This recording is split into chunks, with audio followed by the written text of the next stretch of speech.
poderosos en el rumbo de la tarde y vamos a recibir a un invitado.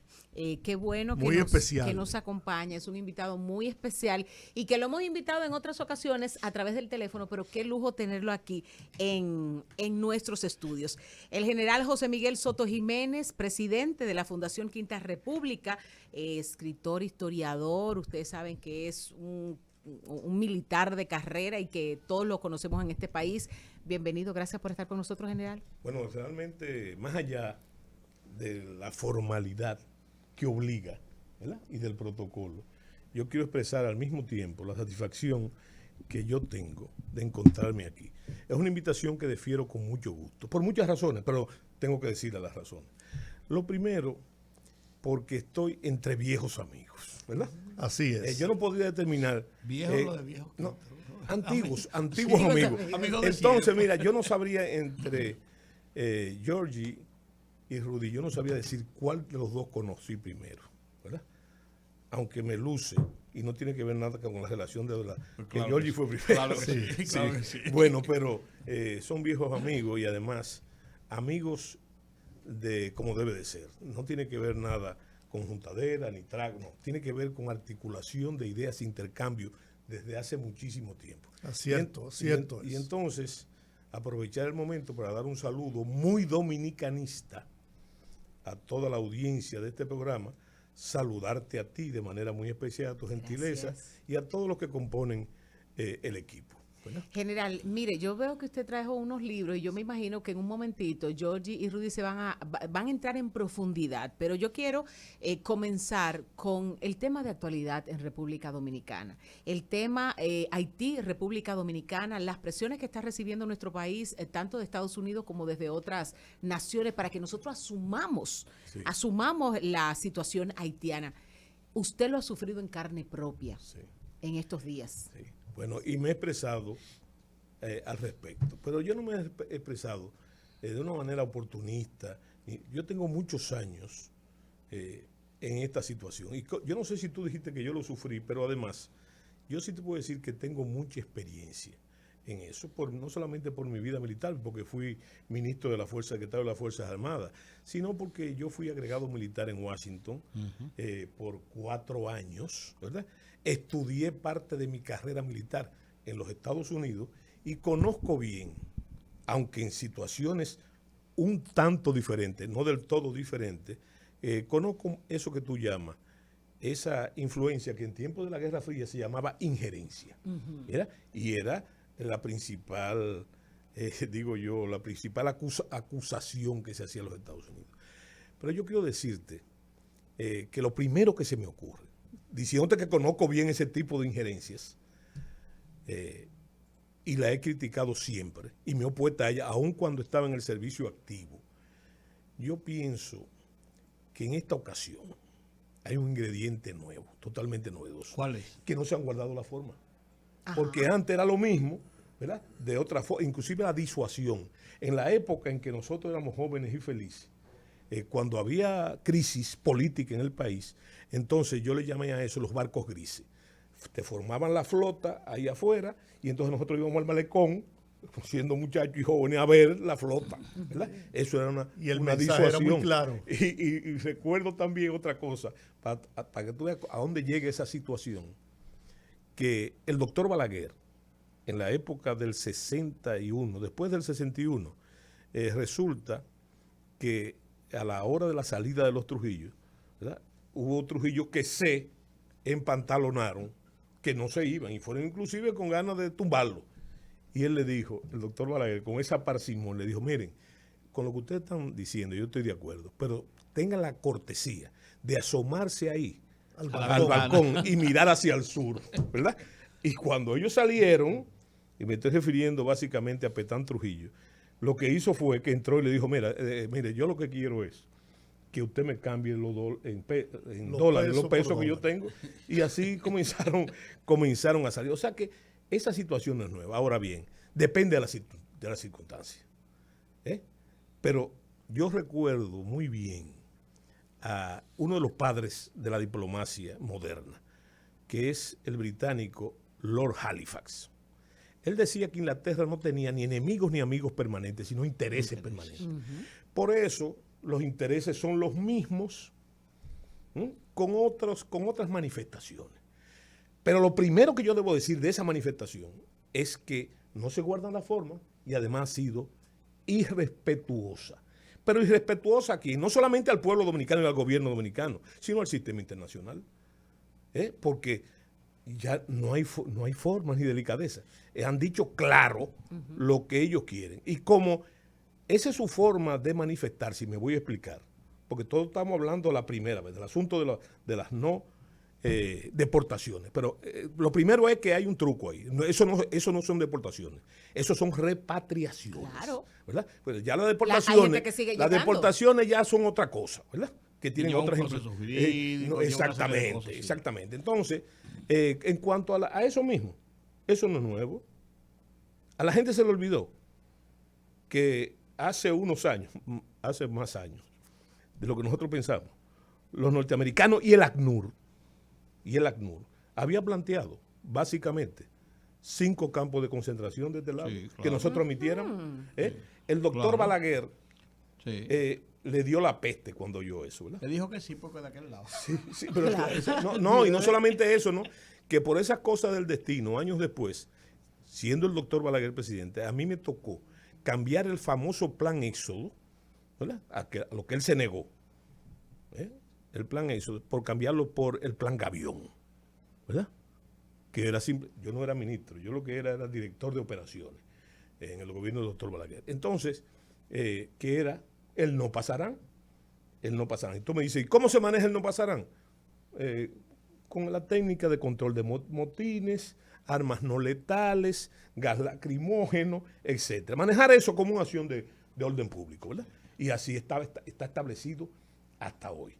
Pero sin embargo, esta es una resurrección de esos intereses de la ACNUR y las Naciones Unidas. Y le voy a explicar. Tú invocaste en estos días, el plan Gavión de nuevo. Plan Gavión. Sí, pero qué bueno que tú lo digas. Yo quiero explicar una cosa.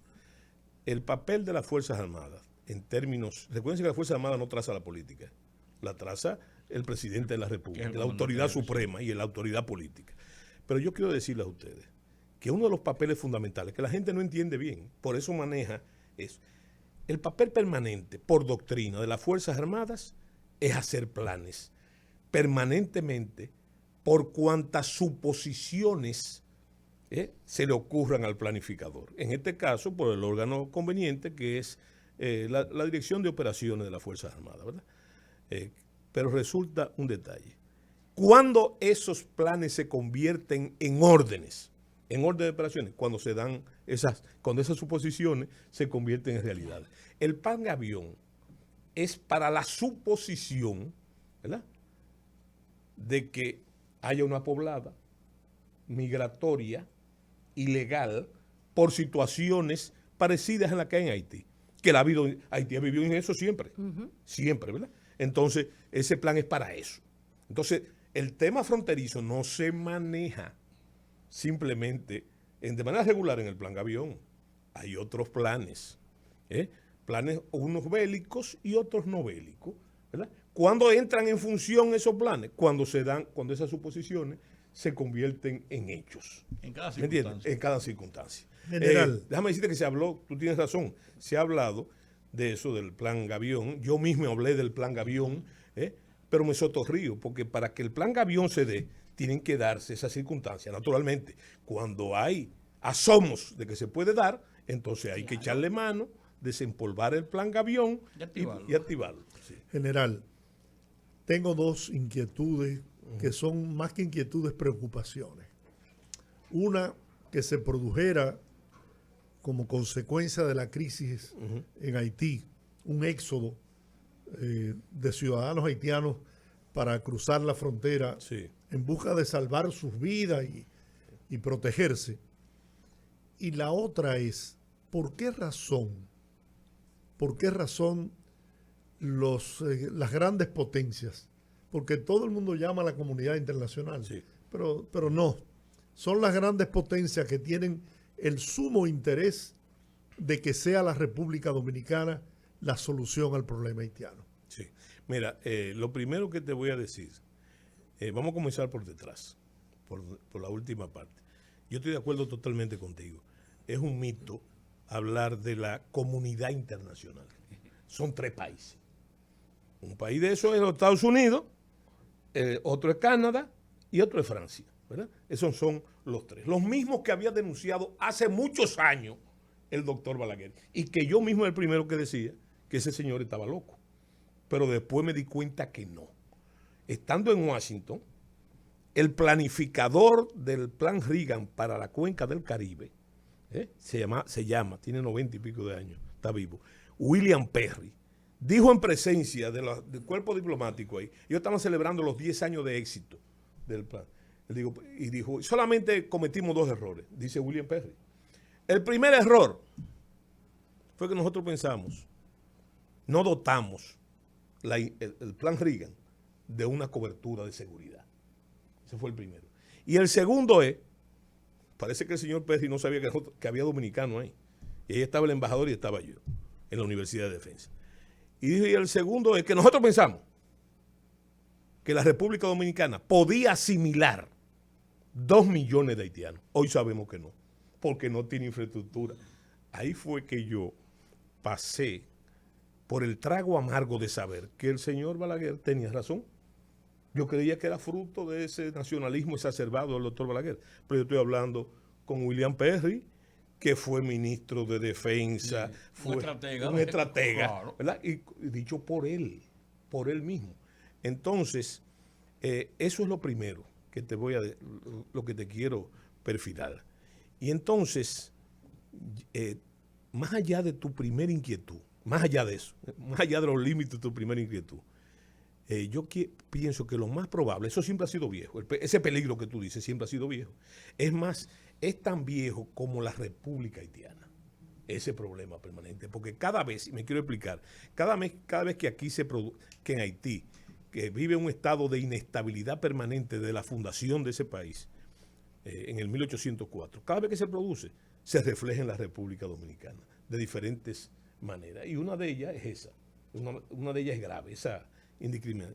Pero el problema es que yo veo, en esta ocasión, que yo veo que hay una actitud marcada, más allá de las especulaciones, lo están diciendo ellos, y lo está diciendo el mismo pueblo, dirigentes haitianos lo están diciendo, categorizando la importancia que tiene para ellos la migración ilegal hacia la República Dominicana. Entonces, es la verdad indiscutible de que esas potencias lo que quieren es utilizar la República Dominicana como válvula de presión de ese problema. Lo acaba de verificar el señor Biden, el presidente Biden, cuando acaba de decir que ellos están preparando para una emigración ilegal haitiana en la Florida, ¿verdad? ¿Por qué? ¿Tú sabes por qué él está diciendo eso? Porque él ha visto, y celebro la actitud del pueblo dominicano, con sus autoridades a la cabeza, ¿verdad? Ellos han visto que el pueblo dominicano no va a entrar en eso. Se ha manifestado. Señores, observen simplemente, más allá inclusive de los principales, del liderato político de la República Dominicana, todos han reaccionado positivamente, ¿verdad? ¿En qué? En defensa de la nación. Y contra esa... Una identificación de criterios. Entonces ellos, yo creo que estamos en un proceso interesante y crítico. Porque mientras la cohesión nacional del liderato, de los ciudadanos, de los grupos de opinión, de los intelectuales, señores, hay intelectuales que yo lo veo hablando, ¿verdad? Inclusive intelectuales de izquierda, sobre el problema, cerrando fila en defensa de la República Dominicana. Entonces, ¿qué han hecho ellos? ¿Verdad? Fíjate que el primero fue la declaración esa de que no deben pararlas. Después viene el caso de que el ACNUR, sí. el caso del ACNUR, ¿verdad? Pero más allá, entonces, que eso debemos hablar también. Un funcionario de tercera categoría, que es el que tiene encargado dice que se están maltratando los repatriados afroamericanos y se están además discriminando a los afroamericanos y mandando niños y cosas que es una mentira total, ¿verdad? Porque hay que tomar en cuenta una cosa también, el pueblo dominicano ha sido tradicionalmente, pero no con los haitianos, con todo el mundo, uno de los valores intrínsecos del pueblo dominicano es la hospitalidad. Sí. A la gente se le olvidó que el primer país del mundo que se solidarizó de forma determinada, y no solamente el gobierno, sino los ciudadanos con Haití cuando el terremoto fue la República Dominicana, ¿verdad? Entonces, hay una manipulación con respecto a eso. Pero óyeme, que yo digo, porque es que nosotros vemos el juego segmentado. Los norteamericanos siguen con sus mensajes, ¿verdad? Siguen con sus mensajes. Tú ves eso que se dice de los afroamericanos. Eso me recuerda a mí, hace muchos años también, el merengue de No Me Empuje, de Cuco Baloy. Tú sabes lo que era el No Me Empuje. Era un miembro de paz norteamericano, de color, un afroamericano, que para apagar un fuego en la frontera, entonces lo cogieron, venga, apagar el fuego, obligado. Y él decía, pero es que yo no soy haitiano, yo lo que soy es norteamericano. De ahí la similitud. Entonces, fíjate, si tú conoces el juego de los norteamericanos, te vas a dar cuenta que en este caso las presiones siguen. La otra es el caso de... Se inscribe lo del Central Romano. Del Central Romano. Sí, pero claro, pero además de una forma, como dice por ahí un texto bíblico que dice, señores, el que tenga ojos para ver, que vea, y el que tenga oído para ir, que oiga. Señores, ven acá. Yo me pregunto, para que ustedes entiendan la manipulación. Señor, ustedes han visto, desconocemos el vínculo que existe entre el Central Romana y los Estados Unidos. No, una compañía americana. ¿Tú sabes lo que se me parece eso en términos dominicanos? Imagínense que si esto es algo de nosotros, que nosotros pongan su barba en remojo todos los demás empresarios dominicanos y los dominicanos en sentido general, ¿verdad? Eso es un mensaje. Entonces, el último mensaje, ¿verdad? Vamos a ver cuál es la próxima. Es la visita tradicional, porque no tiene nada de malo, ni es nueva, ni fue programada ahora, de la señora general, jefe del Comando Sur. Tú dices, bueno, esas visitas siempre se han producido. Porque el Comando Sur, para ellos, no para nosotros, dentro de su área de responsabilidad, está la República Dominicana de una forma muy importante, por un tema geopolítico. La isla de Santo Domingo es el centro geográfico del Caribe insular. Y el Caribe insular está visto desde hace mucho tiempo como una frontera imperial. Entonces, para ello es muy importante. Sobre todo porque la isla de Santo Domingo controla los dos principales canales más expeditos al Atlántico, que es el canal de la Mona, que ellos tienen bajo control por razones obvias de la cercanía de la isla de Puerto Rico. Y el canal del viento. El canal del viento, que ellos controlan también por la base de Guantánamo de ahí. Y hay que tomar en cuenta, no buscar antecedentes, sino buscar precisamente la tecnología, ¿verdad? Que ellos controlan. Bueno, entonces, tú miras ese caso de la visita. Señores, solamente hay que hacer una breve, y yo invito a que se haga en YouTube y eso. Cada vez que aquí hay una crisis electoral, o simplemente elecciones, miren que aquí viene un general de 4 estrellas. Así es. Siempre viene un general de 4 estrellas. Cuando aquí hay una crisis, siempre viene un general. Bueno, ¿pero a qué viene?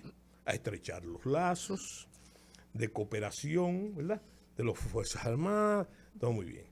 Pero es un mensaje, es el viejo mensaje. Estamos pendientes. No solamente eso, ¿no? ¿En qué están ustedes? Nosotros estamos aquí, o el viejo anacrónico figura aquel de o te portas bien o te porto bien, te portas bien, ¿verdad? Ahora ya otra forma. Entonces, la señora, muy bien, la señora vino aquí, la señora general, como han venido muchos en otras ocasiones. Taylor tuvo que hacer como pero en todas las elecciones, búscate ahí en todas las elecciones, parte del proceso electoral, antes de las elecciones, viene aquí el mismo general del Comando Sur, viene aquí a eso. Ahora Soto, yo quiero poner en contexto esta situación. Sí.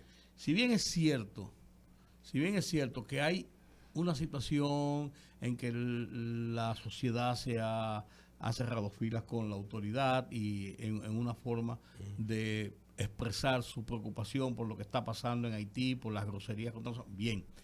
Pero el Listín Diario publicó ayer una parte y publica hoy otra parte, fruto de una investigación con documentos del Departamento de Migración y la Cancillería de la República Dominicana, que establece que en los últimos 6 años entraron a República Dominicana 1.092.000 haitianos de forma legal. Que en los últimos años se han dado 756.000 visas haitianos y que todo ese dinero se ha manejado de esa forma y que con el consulado cerrado y la embajada cerrada en el mes de septiembre, en el mes de octubre y lo que va de noviembre se han seguido dando visas a todo lo que da. Entonces yo me pregunto, ¿no hay sectores de la autoridad, porque esta es la autoridad, desde todo el tiempo del proceso de gobierno que están involucrados y sacando provecho de esa misma situación? Sí, no, esas son de las grandes contradicciones que existen en el momento, que tampoco son nuevas. Hay muchísimos antecedentes de que ustedes van a ver que se ha producido eso. Y yo me voy más lejos. Tú estás hablando de las visas, ¿verdad? Yo tengo la percepción de que las actas de nacimiento no se procuran y se dan en los hospitales. Pero tengo la percepción, ¿verdad?, porque se ha comentado, de que en las oficialías civiles, por unos chelitos, ¿verdad?, se resuelve el problema. Por eso yo he dicho también, y dirán que eso es una barbaridad, que eso es un tremendismo de mi parte, que en el caso de que continúen, yo he dicho que se dupliquen las repatriaciones, entonces llegará un momento que habrá que revisar la pertinencia de los que están legales, porque aún los que están legales, ese millón, la sociedad dominicana no está en capacidad de aún lo legal, de mantener esos legales, no está en capacidad para eso, porque también lo he dicho, miren, el gran problema es que esa migración ilegal se está tragando los frutos de la democracia dominicana, que nos ha costado mucho. Señores, usted sabe lo que nos costó a nosotros el 4%, la lucha política. Usted sabe lo que nos costó a nosotros la seguridad social, ¿verdad? Para decirte esos dos casos. Eso lo que quiere decir es que se está tragando los frutos de la democracia dominicana que nos ha costado tanto. Yo a veces me veo muy paradójicamente el caso de que los últimos 4 presidentes dominicanos, han clamado a esa comunidad internacional que decía Georgie, para que ayuden al pueblo haitiano, no en términos económicos, sino en términos políticos, para instalar la democracia, para fortalecer la democracia. Y yo quiero hacer una pregunta, eso está muy bien, pero yo quiero hacerle una pregunta a ustedes. ¿Y quién nos ayudó a nosotros? Después del magnicidio del 61, tú sabes lo que ha costado en todos los órdenes y en todos los bandos la democracia dominicana. Golpe de Estado y revuelta incluida. Sangre, como se decía Churchill, sangre, sudor y lágrimas. ¿Verdad? Mire, general, tenemos que hacer una pausa. Sí. Antes de ir a la pausa, yo quiero decirle, en mi más íntima convicción, la democracia no resuelve en estos momentos el problema haitiano. No. Regresamos. Continuamos con el general retirado, mayor general retirado, José Miguel Soto, un hombre que además de sus dotes militares, ¿no?, es un intelectual del más alto nivel en la República Dominicana.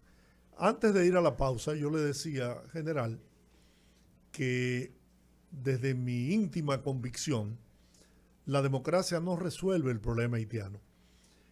Y fuera del aire le hice referencia al haber depuesto al general Cedrá de la jefatura del gobierno haitiano. Creo que fue uno de los grandes errores que los Estados Unidos cometieron después que lo pusieron y que han desestabilizado permanentemente a la República de Haití. Bueno, y yo te digo a ti que lo que tú estás diciendo no simplemente lo está diciendo Georgie Rodríguez, lo está diciendo la historia.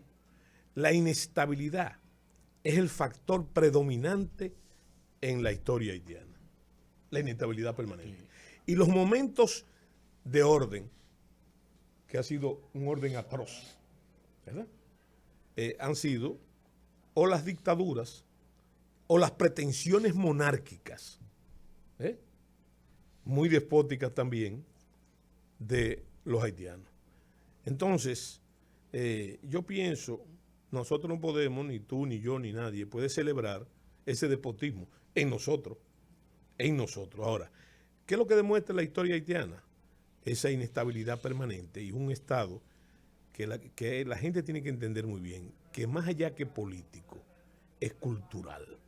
Sí, porque eso es una actitud. Señores, pero ven acá, ¿qué tú opinas de un Estado donde el padre de la patria fue descuartizado? Jean-Jacques Dessalines fue descuartizado, ¿verdad? Ese es el padre de la patria, que por cierto ahora, irónicamente, veo ahí que acaban de tumbar en Haití la estatua del padre de la patria y la devolvieron a desbaratar, ¿verdad? Entonces, ese es el símbolo fundamental, ese es el sino de esa sociedad. Naturalmente, yo he dicho también, de una manera quizás desconsiderada, y quiero que se me entienda a mí, que a mí no me importa lo que pasa en Haití. A mí lo que más me importa es lo que pasa en la República Dominicana, ¿verdad? Ya sabemos el problema. Los académicos y todo, yo me alegro que estudien y vuelvan a estudiar el problema haitiano. A nivel de inteligencia, nosotros sabemos, los dominicanos, las Fuerzas Armadas, lo que está pasando en Haití, ¿verdad? Y la inteligencia sirve para pronosticar cosas, ¿verdad? El pronóstico de Haití, lo primero que hay que catalizarlo. ¿Es Haití un Estado fallido? ¿O un Estado fuñido? ¿O simplemente en Haití no hay Estado? Eso te iba a decir, no hay Estado. No hay Estado. Y la cosa que más se parece para hacer un ejercicio de derecho comparado, si en este caso es atinente, es el caso de Somalia. En Somalia tiene 21 años en que el país es dominado por esas bandas. ¿Por las bandas? Sí, sí, sí. ¿Y qué hacen las bandas? Secuestran, atracan y piratean, ¿verdad? El estrecho ahí, ese somalí, donde, por ejemplo, han pirateado tabarcas norteamericanos, sí, ¿verdad? Ahora me entero que después de 21 años hay un gobierno elegido, ¿verdad?, que está en vías de funcionabilidad. Eso no es ninguna... El único caso que no le fue bien fue cuando intervinieron unos turistas que andaban en un yate israelí, sí, y no le fue bien. Y no le fue bien. Bueno, entonces, en este caso, lo que hay que ver es que Haití, y yo lo he dicho también, y quiero que la gente me entienda bien con esto, ¿verdad? Porque ahí está Soto diciendo que no es una... Yo he dicho que pensar que Haití es una amenaza militar convencional para la República Dominicana es un disparate por la sencilla razón de que ese es el país más pobre del hemisferio occidental, que no tiene Estado, que no tiene ejército propiamente dicho, que tiene una policía que ha demostrado su ineficiencia. Y entonces, al mismo tiempo, decir que pensar que Haití, así como está, y como ha estado siempre, no es la más grave amenaza que ha tenido jamás el Estado y el pueblo dominicano, es una subestimación que podemos pagar muy caro, ¿verdad?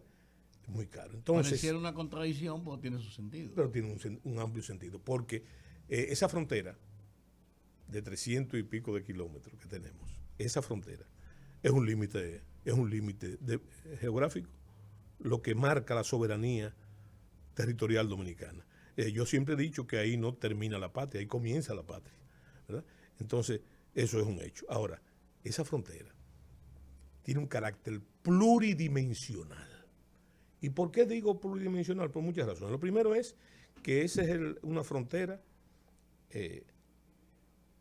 económica del país más pobre del hemisferio, con un país pobre también que somos nosotros, pero con más recursos y un terreno más benigno. Eso es lo primero. Y digo benigno porque maligno lo han convertido ellos. Claro. Todo es más maligno con las depredaciones, claro, etc. Entonces, tenemos eso, ¿verdad? Pero también es una frontera sanitaria. Si tú miras los índices de salud que hay en Haití, la mortalidad infantil, la presencia multitudinaria del SIDA y otras terribles, enfermedades inclusive que hace 40 o 50 años desaparecieron de aquí, ¿verdad? Ellos la tienen, ¿verdad? Bueno, solamente hay que conocer el asunto de la fiebre porcina, de dónde vino la fiebre porcina que sufrimos, para decir, en un país que no hay ningún tipo de control sanitario. Pero también, cuando yo digo pluridimensional, porque la frontera que está ahí, donde todos sabemos que está, desde Pepillo Salcedo, ¿verdad?, desde Manzanillo hasta Pedernales, Y eso abarca también nuestras aguas territoriales. Esa frontera pasa en el mismo sentido sobre nuestros hospitales, sobre nuestras maternidades, pasa por nuestras escuelas, pasa por nuestra economía informal, pasa por el turismo, pasa por la agricultura. Esa es parte de nuestra frontera también, de una frontera que debemos cuidar. Cuidar sin atropello, como yo he dicho, cumpliendo las leyes, porque la gente no sabe que uno de los aspectos más importantes de la soberanía nacional es podernos darle nuestras leyes, dar nuestras leyes. Y la Constitución es un gran acuerdo donde deben participar todos los sectores de la vida nacional, pero también de nosotros. Los frutos de la democracia son para los dominicanos, claro. ¿Verdad? En un país que no le sobra nada para dar. ¿Entiendes? ¿Ha manejado el gobierno, el pueblo dominicano, esta crisis a la que nos enfrentamos de la manera correcta? Bueno, ha dado visos de que sí. Por ejemplo, no en las generalidades, porque esa es una pregunta capicúa. ¿Tú sabes por qué capicúa? No, te digo capicúa, siguiendo el pensamiento de Duarte.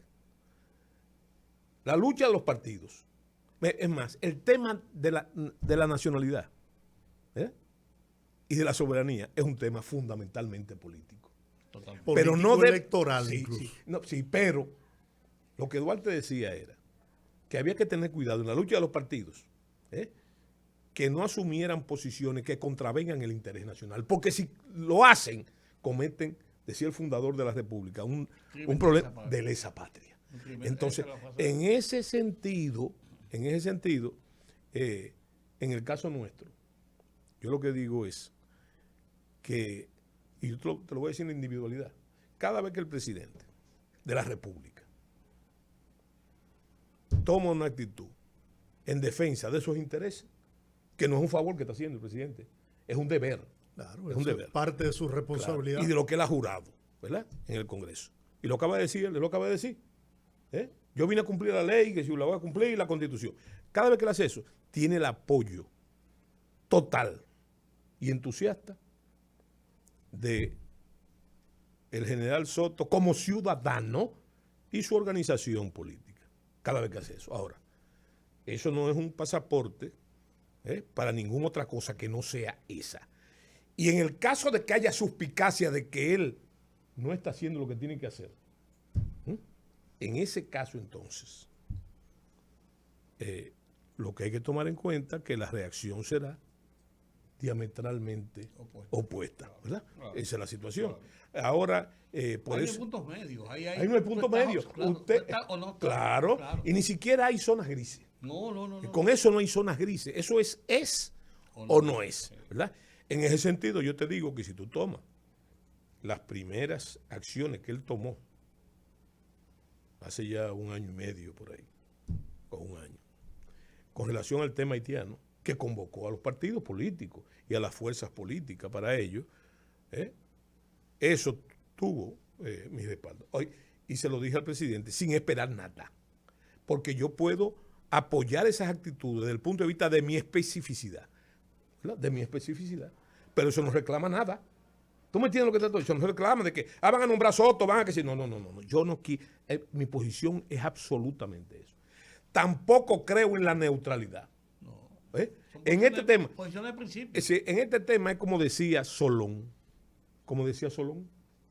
Hace 2000 años, Solón decía, el gran legislador ateniense, decía, el peor pecado ciudadano es no participar en el debate. Pero yo me voy más lejos. Yo no creo tampoco en la neutralidad política en mira de un proceso electoral. Yo pienso, y yo lo voy a hacer, que el año que viene yo voy a tomar determinación política. Ahora yo estoy enfocado en el tema nacional, en el tema de la defensa de la República Dominicana. Pero llegará el momento que habrá que tomar. ¿Por qué? Porque el ignorante político, regularmente, muy abundante, siempre se vive quejando de que te gobierno, que qué sé yo qué cosa. ¿Y qué tú haces? ¿Pero qué hiciste tú para que no accediera al poder o para mantener? ¿Qué hiciste tú? Entonces, en ese sentido, yo pienso que hay que legitimar la lucha política y ser neutral en el proceso que viene. Yo creo que de muchas maneras es una irresponsabilidad ciudadana. ¿Hay salida? ¿Usted vislumbra alguna salida a la solución de esta crisis que se ha formado? Yo pienso que sí. Y yo pienso que no solamente está en la determinación presidencial, sino está en la determinación ciudadana. Porque tenemos muestras. En la medida, con sus diferentes tintes, eso me recuerda a Mao Zedong, que dijo una vez, que florezcan mis flores, ¿verdad? La revolución cultural y 1000 escuelas de pensamiento. Yo no voy aquí a condenar ni a categorizar ningún participante con sus expresiones del movimiento nacional, ¿verdad? Son expresiones de esa defensa nacional. Entonces, yo te digo a ti que en la medida, buscando soluciones, en la medida que la sociedad dominicana se cohesione, la sociedad se cohesione, en esa medida se constituye en el más poderoso de los poderes fácticos, ¿verdad? Porque obliga, porque insinúa. Mira, yo tengo eso de la voluntad política es una frase cohete. Yo pienso que la voluntad política, si está apoyada por la voluntad ciudadana, por el temperamento nacional, se convierte en poderosa. Como dijo un de los próceres de la independencia, que dijo, cuando un pueblo se ha decidido ser libre, no hay fuerza sobre la tierra que eso lo impida, ni poder que eso lo impida. Entonces yo estoy viendo que esa unidad nacional, sin partidos, más allá de los partidos, está dando resultados, ¿verdad? ¿Y cuál es el resultado? Que se nos respete como Estado. Si se nos respeta como Estado, entonces el pueblo dominicano, que muchos dicen, eso es una atracción el pueblo dominicano ha demostrado a través de su historia, desde la época que comenzó a ser pueblo, que fue por allá, yo digo que en el 1655, ha vencido a todas las potencias que nos ha interferido. Por eso escribió Somerville La Villa de Naboo, ¿verdad? Lo que todos desean, ¿verdad? Pero tarde o temprano no pueden, ¿verdad? Y eso es muy interesante como recreación histórica. Mira, la primera agresión fue de los ingleses, ¿verdad? En el 1600, la famosa invasión de Penn y Venable, y no pudieron, y se fueron. Después vinieron los franceses, el 21 de enero de 1691, ¿verdad? Y los dominicanos ya cansados de las tropelías de la colonia francesa, no haitiana, entonces atacó a lo que hoy es el Cabo Haitiano, en la batalla de la Limonade, y vencimos. Y murió el gobernador francés ahí. Y después de ahí, entonces, volvimos a vencer varias veces a los franceses. Después vencimos a los haitianos. Después vencimos el imperio español. Y tú me dirás, ajá, ¿y los gringos? Bueno, los gringos militarmente no lo hemos vencido, pero estamos aquí en este programa, hablando lo que nos da la gana, cantando el himno nacional, y somos un Estado. A despecho del poder, de lo que fue las varias intervenciones, no doy, las varias intervenciones que han hecho los norteamericanos en el país. Entonces, y todas sí, y entonces hay que ver claramente que esa es la determinación del pueblo dominicano. Esa es la determinación, entonces hay que creer en eso. Ese es el argumento de nuestra fe, como dicen en la misa, ese es el argumento de nuestra fe, ¿verdad? Entonces, ¿que yo pienso que hay solución? Sí, yo soy optimista. Yo soy optimista porque va a prevalecer el temperamento dominicano. Y fíjate un detalle. ¿Eso va a disuadir? No solamente va a disuadir, no. Y que si la cosa pudiera, ojalá que no, llegar a otros tintes, el dominicano se va a imponer. Se va a imponer. Como dice el ejército el escudo de Chile, por la razón o por la fuerza. Bueno, entonces yo pienso que sí, que yo creo en eso, porque hay que tomar otro matiz histórico también, muy importante. ¿Sabe cuál es? Que el dominicano parece que aguanta de todo. De todo. Es un pueblo tolerante, ¿verdad? Pero es hasta un día. Eso es lo que demuestra la histórica, no lo que dice Soto, la historia, ¿verdad? Y ese día en el Cibao le decimos el día menos pensado. Que es cuando se agota la tolerancia. Entonces, cuando se agota esa tolerancia, se dice lo que dice el campesino dominicano. Llegan los chapeos bajitos, los ciclones batateros, ¿verdad? Y es así, siempre ha sido así. Un ejemplo claro, Trujillo. Yo creo que no hay un dominicano que haya tenido más poder en la República Dominicana que Rafael Leónidas Trujillo. 31 años de poder absoluto. Y un día cualquiera, el día menos pensado, en 15 minutos pasó de la cúspide del poder al baúl de un carro, ¿verdad? Entonces esa es una lección que hay que aprender, ¿verdad? Bueno, agradecerle esta cátedra que usted ha dado. No, hombre, no, cátedra no. Sí, es una cátedra. Ve a la tertulia para que tú sepas lo que es eso. La Quinta República. Sí. Que ya yo no puedo ir a la tertulia porque a las 6 estoy aquí. Sí, pero hay que decirlo para que mate, que tú eres un asiduo participante en la tertulia antes de tener no, yo soy un fundador de la Quinta República. Es verdad, es verdad. Y quien me quite eso, Colombo me ha desplazado por su participación en los últimos tiempos. Tú sabes que, por cierto, me ha gustado últimamente la actitud de Colombo en sus escritos, ¿verdad? Sí. Yo le decía a Colombo que él era el secretario general de la Izquierda Melódica. Pero su determinación, yo recuerdo uno de los minutos de Colombo que se lo dedicó al muro. ¿verdad? Sí. Entonces yo le respondí, primero lo llamé por teléfono y le dije, mira Colombo, yo me imagino que tú vas a escribir otro minuto para narrar el muro que construyeron los haitianos. Los haitianos construyeron primero un cemento del muro. En la parte sur. Y no te voy a decir lo que me respondió porque fue una mala palabra. Ya pensó un poco. Sí. Muchas gracias. Bueno, el general José Miguel Soto Jiménez, a quien conocí desde su época de estudiante en el Colegio San Luis Gonzaga. Así es. Era compañero, mi hermano, compañero de estudio. Bueno, yo que tengo unos cadáveres enterrados en ese cementerio. Así mismo. Fue secretario de Estado de las Fuerzas Armadas, brillante militar, una preparación académica como pocos en la República Dominicana. En el periodo 2000-2004 preside la Fundación Quinta República, que también hace importantes aportes a la democracia dominicana. No, la tertulia de los jueves es un espacio de pensamiento ideal.